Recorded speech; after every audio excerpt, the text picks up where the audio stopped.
Hi, this is Ken Go with the Oregonian, and here are 3 things I'll be watching this week in college football.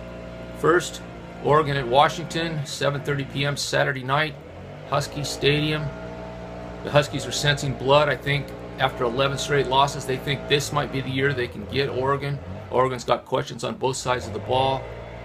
Perhaps some of those questions will be answered if Vernon Adams can come back at quarterback. He's been missing with a fractured finger on his passing hand. Adams' ability to throw the ball would add a dimension to Oregon's offense, but really Oregon's offense hasn't been particularly bad. The Ducks have scored a lot of points, certainly did last week against Washington State. I don't know that you can fault the offense for that game. I think that's more on the defense. Again, season-long problems with inability to cover in the secondary, poor tackling. They did get a better pass rush on Washington State quarterback Luke Falk than Oregon has been getting. But ultimately, Oregon's defense is going to have to play better for the Ducks to be in this game. Number 2, Oregon State on the road at Washington State.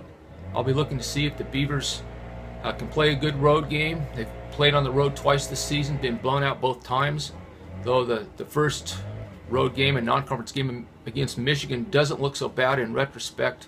Michigan, I think, is better than a lot of people figured they were when the Beavers lost to them. But Arizona is not a particularly good football team at this point, especially on defense.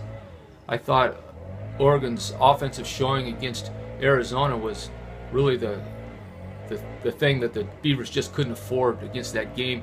Arizona's offense had not played particularly well the week prior coming into that game, but they had been without a new Solomon. He was back. He creates a whole nother dimension for Arizona's offense. So the Arizona offense versus Oregon State defense, I don't think was as catastrophic for the Beavers as the complete inability of the offense to show up against what had been a poor Pac-12 caliber defense. Clearly, Oregon State's offense is going to have to play better on the Palouse for the Beavers to have a chance. And number 3, Arizona State, Utah. Utah is the darling of the Pac-12, really sort of the national story this year. But this is a significant hurdle. The Sun Devils struggled a little bit earlier. They seem to be putting things together. The offense looks better. The defense looks better. Circle this one. I think it's going to be a very good game and a big hurdle for Utah's attempt to reach the college football playoff. This is Ken Go, and these are the 3 things I'll be looking at this week in college football.